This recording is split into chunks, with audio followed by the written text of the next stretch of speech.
أعوذ بالله من الشيطان الرجيم. بسم الله الرحمن الرحيم. يوم لا ينفع مال ولا بنون إلا من أتى الله بقلب سليم. قلبی عبادات ایسی عبادات جن کا تعلق دل سے ہے، اعمال قلبیہ کہیں، ان کو عبادات قلبیہ کہیں یا اعمال قلوب کہیں، سب کا خلاصہ یہ ہے کہ انسان اپنے دل کی اصلاح کرے اور اپنے دل کو مسلمان بنائے. جتنی عبادات آپ کی ہوں، جتنی عبادات اللہ تعالی نے سب کو قرآن میں حکم دیا ہے، نبی نے حدیث میں تاکید کی ہے. بدنی عبادت، مالی عبادت، بدنی اور قلبی عبادت، لسانی عبادت، قلبی عبادت، جتنی بھی عبادتیں پانچوں قسم میں ہم نے بتائی، ہر ایک کی تاکید اور حکم قرآن اور سنت میں ہے. ہر ایک کی تاکید. انسان مکلف ہے، جسے روزے نماز زکوٰۃ کا مکلف ہے، ویسے اپنی قلبی عبادت کا بھی انسان مکلف ہے. یہ جتنی عبادات ہیں، ان تمام عبادات کی قبولیت کا، اجر و ثواب کا دار و مدار اسی قلبی عبادت پر ہے. تو ضرورت ہے اس بات کو سمجھنے کی کہ جتنی بھی قولی، بدنی، مالی، جتنی بھی لسانی، جتنی بھی عبادتیں انسان کرتا ہے، ان تمام عبادات کے قبولیت کا دار و مدار اللہ رب العالمین کے ہاں قلبی عبادت، دل کے عمل پر موقوف ہے.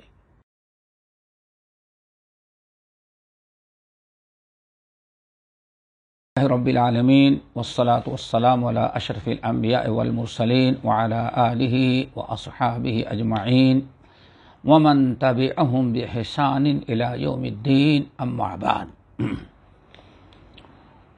محترم دینی بھائی اور بہنوں، قلبی عبادات اور اعمال قلبیہ پر گفتگو ہو رہی تھی. اختصاراً اس سے پہلے تقریباً 14 اعمال کا اور 14 قلبی عبادات کا تذکرہ ہو چکا ہے. اللہ تعالی ہمیں ان پر عمل کرنے کی توفیق نصیب فرمائے. اور آج 15 نمبر کی عبادت قلبیہ پر ہم گفتگو کریں گے. اللہ تعالی ہم سب کو عمل کی توفیق نصیب فرمائے. اور وہ ہے غیرت، جس کو ہم لوگ کہتے ہیں فلاں کو غیرت نہیں، غیرت مندی. اسلام میں غیرت کا بڑا اونچا مقام و مرتبہ ہے. انسان کے دل میں غیرت ہونی چاہیے. انسان کی سوچ اور فکر میں غیرت مندی ہونی چاہیے، شرعی غیرت مندی. اور یہی غیرت مندی جو ہے انسان کو دین پر قائم رکھتی ہے، منکرات اور برائیوں سے بچاتی ہے. اور اسی غیرت مندی کی ہی برکت سے انسان صراط مستقیم پر ڈٹا رہتا ہے اور اپنے دین، اپنے ایمان کی حفاظت کرتا ہے. یہاں تک کہ یہی غیرت مندی جب صحیح معنوں میں دینی، شرعی، اسلامی غیرت مندی جو اللہ کو بڑی محبوب ہے اور بہترین قلبی عبادت ہے، جب اس کو حقیقی غیرت حاصل ہو جائے تو اس کی غیرت مندی اسے اپنے دین، ایمان، عزت کی حفاظت پر اتنا مجبور کرتی ہے کہ جان کی نوبت آئے تو جان تو دے دیتا ہے، لیکن ایمان کے ساتھ سودے بازی نہیں کرتا، اپنی عزت نہیں بیچتا۔ سب سے پہلے غیرت کا معنی،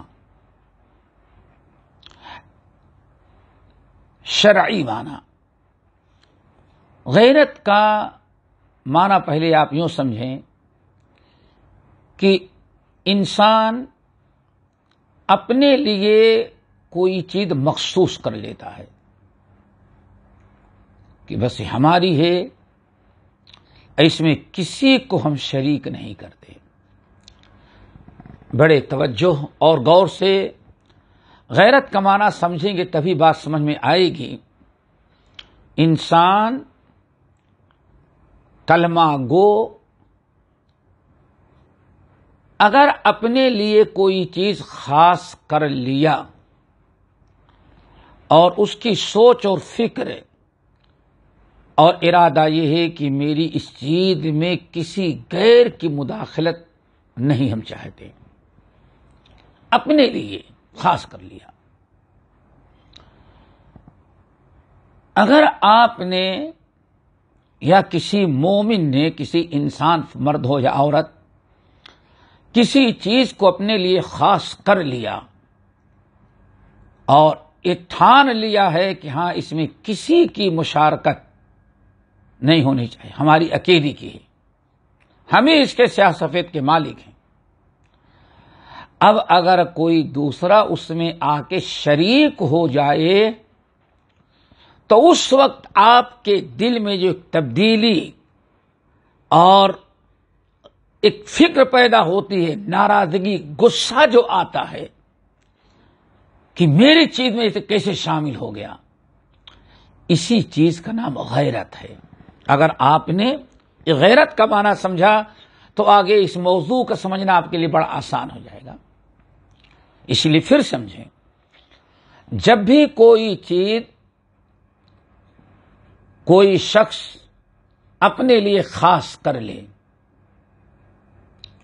لیتا ہے اور یہ ٹھان لیا کہ یہ صرف میری ہے، کسی اور کی اس میں مداخلت نہیں ہوتی، ہم برداشت کر سکتے، بہت اچھی چیز ہے۔ اب اگر کوئی دوسرا اس میں دخل دیتا ہے، دوسرا اس میں شامل ہوتا ہے، تو اس وقت آپ کو جو غصہ آتا ہے، آپ کے دل میں جو ایک تبدیلی، ایک ہیجان، ایک جنون اور جذبہ ہوتا ہے کہ کیوں میرے چیز میں شامل ہوں، اسی ہیجان قلب کا نام غیرت ہے۔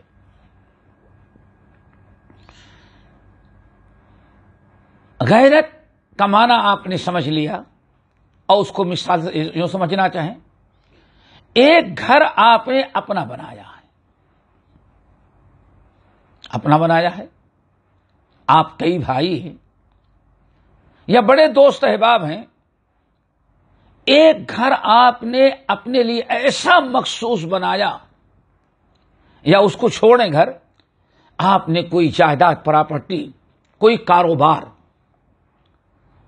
ایسا کاروبار شروع کیا جس میں سوچتے ہیں کہ اس میں اپنے پیسے سے، اپنی محنت سے کاروبار بنا رہا ہوں تاکہ ہمارے بعد ہمارے بچے اس کے کام آئیں۔ اب اس کاروبار میں کوئی پڑوسی داخل ہو، آپ گوارا نہیں کرتے، کوئی رشتہ دار شامل ہو، گوارا نہیں کرتے، یہاں تک کہ بھائی بہن کی شراکت میں بھی اس پر گوارا نہیں ہوتا۔ آپ کو یہ بھی نہیں چاہتے کہ آپ کے سگے بھائی بہن اس میں شامل ہو، کروڑوں آپ بھائی بہن کو دیں، لیکن یہ کاروبار جو آپ نے اپنے لیے بنایا اور ارادہ ہے کہ ہمارے بچے اس پر، یہ ہمارے بچوں کو سہارا ہوگا، اب اگر کوئی اس کاروبار میں اور زبردستی گھسنا چاہے، بھائی ہی صحیح، بہن ہی صحیح، بھتیجا ہو، شامل ہونا چاہے تو آپ قطعاً برداشت نہیں کرتے۔ ممکن ہے کیس، کوٹ، قتل و غارت تک کی نوبت آ جائے۔ کیوں؟ یہ کاروبار آپ نے صرف اپنے لیے کیا، کسی کی شراکت آپ کو گوارا نہیں تھی۔ اب اگر کسی نے مداخلت کی تو آپ کو ایک قسم کا غصہ آتا ہے، آپ کے دل میں ایک قسم کا ٹینشن، دل و دماغ میں ٹینشن آتا ہے، اور ایک اس کی حفاظت اور بچانے کی جو فکر پیدا ہو جاتی ہے، اسی چیز کا نام غیرت ہے کہ آپ اس میں کسی اور کی شراکت گوارا نہیں کرتے۔ اس کی دو قسمیں ہوتی ہیں۔ جب غیرت کا معنی آپ نے سمجھ لیا تو اس کی دو قسمیں ہیں۔ ایک غیرت وہ ہے جس کا تعلق حقوق العباد سے ہے، بندوں سے ہے۔ دوسری یہ ہے، دوسری قسم جس غیرت کا تعلق حقوق اللہ سے ہے۔ آپ یوں کہیں حقوق العباد میں غیرت اور حقوق اللہ میں غیرت۔ حقوق العباد میں غیرت، جیسے حدیث ہم پیش کریں گے، سب سے زیادہ خطرناک غیرت انسان کے دل میں جو پیدا ہوتی ہے حقوق العادمی کے متعلق، وہ انسان کی بیوی اور شوہر کا رشتہ ہوتا ہے۔ انسان بیوی شادی کیا، اس نے اپنی بیوی ہے۔ اب آپ ذرا سوچیں، یہ مثال یاد رکھیں، اہل علم کہتے ہیں سب سے زیادہ بندوں کے ساتھ جو غیرت کا معاملہ آتا ہے حقوق العباد میں، حقوق العادمی میں، وہ زوجین کا معاملہ ہے۔ زوجین، ایک مرد جب شادی کر لیا، کیسی بھی اس کی بیوی ہو، اپنے سے کتنا بھی لڑے، کتنے بھی اختلافات ہوں، لیکن وہ یہ نہیں گوارا کرتا کہ میری بیوی کو کوئی نگاہ اٹھا کر کے دیکھے۔ غیرت کی بات ہے۔ یہی معاملہ عورتوں کی بھی ہوتی ہے۔ تو زوجین کے درمیان حقوق العباد میں سب سے گہری اور خطرناک غیرت ہوتی ہے۔ کوئی انسان اس چیز کو گوارا نہیں کر سکتا۔ یہ تو ہے حقوق العباد۔ دوسرے حقوق اللہ ہے۔ حقوق اللہ میں غیرت مندی، اس کو آپ اس طرح سے سمجھیں، پچھلی باتیں آپ نے سنی ہیں، ابتدا میں ایک حدیث گزری ہے، حدیث نعمان بن بشیر رضی اللہ تعالی عنہ۔ حضرت نعمان بن بشیر رضی اللہ تعالی عنہ، حضرت نعمان بن بشیر رضی اللہ تعالیٰ عنہ کی حدیث پر کافی گفتگو ہو چکی ہے۔ اس کا ایک حصہ کیا تھا کہ ان لکل ملک حما وحم اللہ محارمہ۔ ہر بادشاہ اپنے جانوروں کے لیے ایک خاص چراگاہ رکھتا ہے۔ آج آپ ذرا دیکھیں، اپنے گھر والوں کے لیے ایک پارکنگ سافٹ رکھ لیتا ہے، کسی اور کی گاڑی وہاں پارک نہیں ہو سکتی۔ اپنے جانوروں کے لیے ایک چراگاہ، ایک ایسا علاقہ مخصوص کر لیتا ہے ملک میں کہ یہاں صرف ہمارے جانور چریں گے، کسی اور کا جانور وہاں تک پہنچ نہیں سکتا۔ بادشاہ کو یہ گوارا نہیں کہ اس کی پارکنگ میں جو اپنے لیے مخصوص کیا ہے، اس کی پارکنگ میں کسی اور کی گاڑی کھڑی کی جائے، کوئی اور وہاں پارکنگ کرے۔ اس نے جو اپنے جانوروں کے لیے چراگاہ بنائی ہے، ایک حدود قائم کیا ہے علاقہ، اور چاروں طرف سے گھیر بھی دیا ہوگا کہ یہاں صرف شاہی جانور، گھوڑے اور شاہی بادشاہ کے جانور یہاں چریں گے. کسی کا جانور وہاں جائے بادشاہ کو یہ گوارا نہیں. اللہ کے نبی علیہ السلام نے ارشاد فرمایا،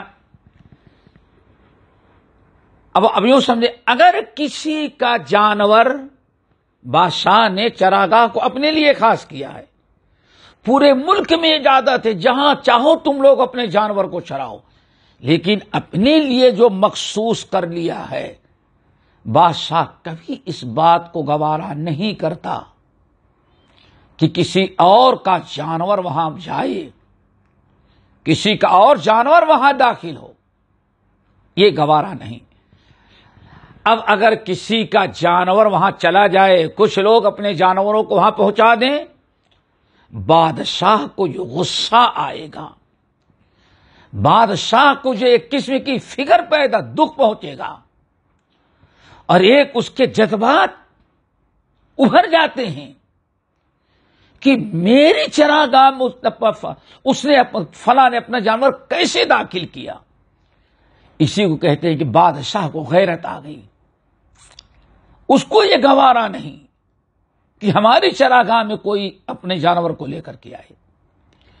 نبی علیہ السلام نے فرمایا، ایسے ہی اللہ تعالی نے اپنے لیے ایک ایریا، سمجھو ایک حدود مقرر کر رکھا، ایک باؤنڈری گھیر رکھی ہے کہ یہ صرف اللہ تعالی کا ہے، اس میں کسی کی مداخلت نہیں. اللہ نے فرمایا، وہ چراگاہ جو اللہ نے اپنے لیے خاص کر رکھا ہے، وہ جانور کی چراگاہ نہیں بلکہ وہ اللہ تعالی کی حرام کردہ چیزیں ہیں. اللہ نے حرام کردہ چیزوں کو گھیر دیا ہے. اب اللہ یہ نہیں چاہتا کہ کوئی انسان اللہ تعالی کی حلال کردہ چیزوں کو چھوڑ کر کے حرام چیزوں میں جائے. اب جو حرام چیز میں گیا، حرام چیز میں چلا گیا، اس نے اللہ کو غصہ دلایا، اللہ کو ناراض کیا. اللہ تعالیٰ نے کسی انسان کے لیے جائز نہیں رکھا تھا کہ وہاں وہ جائے، وہ حدود تھے، اس میں داخل ہو، اس میں کوئی تغیر و تبدل کرے. یہ ہے اللہ تعالیٰ کے حقوق میں، یعنی اللہ رب العالمین کی حرام کردہ چیزیں جو ہیں، یہی ہیں اللہ تعالیٰ کی غیرت کی چیزیں. اگر کوئی انسان اللہ تعالیٰ کی حرام کردہ چیزیں کرتا ہے تو یہ سمجھو کہ اللہ رب العالمین کی غیرت کو جھنجھوڑ رہا ہے، اللہ کو غصہ دلا رہا ہے. جس طرح سے دنیا کا کوئی بادشاہ گوارا نہیں کرتا کہ کوئی اس کے چراگاہ میں اپنا جانور لے کے جائے، ایسے اللہ قطعاً پسند نہیں کرتے. اللہ تعالیٰ کا جلال، اللہ کا غضب، اللہ کا غصہ سخت بڑھ جاتا ہے جب کوئی اللہ تعالیٰ کے حدود چراگاہ یعنی حرام چیزوں کو کرنے لگے. تلک حدود اللہ، یہ حرام کردہ چیزیں اللہ کے حدود ہیں. فلا تعتدوها، خبردار میرے بندو اس میں داخل نہیں ہونا، کوئی کرنا نہیں، ان میں نہیں گھسنا. ومن یتعد حدود اللہ، اور جس نے اللہ تعالیٰ کے حدود کو توڑا، حرام کاموں میں گیا، وہ اپنے اوپر ظلم کیا، بڑا اللہ تعالیٰ کا باغی اور اللہ رب العالمین کے نزدیک بڑا گنہگار ہے. یہ اصل میں ہم نے جو آپ کے سامنے بتایا، تھوڑی سی آپ کو سمجھانے کی کوشش، غیرت دو قسمیں، حقوق العباد اور حقوق اللہ، دونوں میں غیرت ہوتی ہے. حدیث کے اندر آتا ہے، حضرت مغیرہ ابن شعبہ رضی اللہ تعالی عنہ کی حدیث بڑی طویل ہے. طویل کیا، بڑی اہم ہے، مثال سمجھانے کے لیے، ایک غیرت کی مثال سمجھانے کے لیے. مغیرہ ابن شعبہ رضی اللہ تعالیٰ عنہ روایت کرتے ہیں کہ حضرت سعد ابن عبادہ رضی اللہ تعالیٰ عنہ ایک موقع پہ کہنے لگے یا رسول اللہ آپ ذرا بتائیں لو رأیت رجلا مع امرأتی لو رأیت آپ ذرا بتائیے لو رأیت رجلا مع امرأتی انضرب عنقه بالسیف غیر مصفح. یا رسول اللہ. اور حدیث کچھ اس طرح سے تھی کہ ایک دن نبی علیہ الصلوۃ والسلام کے پاس کوئی کیس آیا کہ کسی نے کہا کہ میری عورت فلاں مرد کے ساتھ اس کے غلط تعلقات ہیں. لازمی چیز ہے اب اس کو 4 گواہوں سے ثابت کرنا چاہیے ورنہ لعان ہوگا. نبی علیہ الصلوۃ والسلام نے فرمایا تمہارے پاس 4 گواہ ہیں. نبی علیہ الصلوۃ والسلام لوگوں کو ہی سمجھا رہے تھے کہ اس جرم کو ثابت کرنے کے لیے 4 گواہ ہونا چاہیے. حضرت سعد بن عبادہ رضی اللہ تعالی عنہ کی غیرت ذرا جوش میں آ گئی. کہا یا رسول اللہ آپ ذرا بتائیے لو رأیت رجلا مع امرأتی لضربته بالسیف غیر مصفح. یا رسول اللہ اب کیا میں نے اگر کسی شخص کو اپنے گھر میں اپنی بیوی کے ساتھ دیکھا تو ایسے زور کا حملہ کر کے تلوار چلاؤں گا کہ اس کی گردن جدا ہو جائے. اب اپنے گھر میں برائی دیکھ کر کے میں جاؤں گا 4 گواہ بلانے کے لیے کہ آؤ میرے گھر میں کیا ہو رہا ہے. ایسا بھی کہیں ہو سکتا ہے. اللہ کے رسول صلی اللہ علیہ وسلم نے واقعی یہ غیرت کی بات تھی. اللہ کے رسول نے سعد بن معاذ کی بڑی تعریف کی. فرمایا لوگوں سعد بن عبادہ کی بڑی تعریف کی اور کہا لوگوں سعد بن اتعجبون من غیرت سعد بن عبادہ کی غیرت سے تم تعجب کرتے ہو. تم حیران رہ گئے ان کی غیرت کو دیکھ کر کے. آپ نے فرمایا ٹھیک ہے یاد رکھو یہ سعد بن عبادہ بڑے غیرت مند ہیں. ان کی غیرت مندی کو دیکھ کر کے تم حیرت میں پڑتے ہو اور کہہ رہے ہیں کہ یا رسول اللہ اگر میں نے کسی کو اپنے گھر میں بیوی کے ساتھ دیکھا تو تلوار سے اس کی گردن اڑا دوں گا پھر لوگوں کو بتاؤں گا. اور آپ کہنے کہ 4 گواہ تو کیا میری غیرت مر گئی ہے. اپنی بیوی کے ساتھ حرام کاری کسی مرد کو کرتے ہوئے دیکھوں گا اپنے گھر میں جاؤں گا 4 گواہ ڈھونڈنے کے لیے. ایک غیرت کی بات تھی. اللہ کے رسول نے فرمایا لوگوں یہ تمہارے بھائی سعد بڑے غیرت مند ہیں لیکن یاد رکھنا وانا اغیر منہ میں سعد بن عبادہ سے بھی زیادہ غیرت مند میں ہوں. اللہ اکبر. لوگوں سعد بن عبادہ سے زیادہ غیرت مند میں ہوں. میرے اندر غیرت ہے.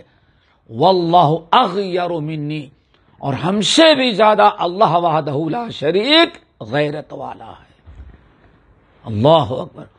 ومن اجل ذالک چونکہ اللہ رب العالمین سب سے زیادہ تم لوگوں میں سب سے زیادہ سعد بن عبادہ غیرت مند اور ان سے میں زیادہ غیرت مند اور اللہ تعالی ہم سے بھی زیادہ غیرت مند ہے.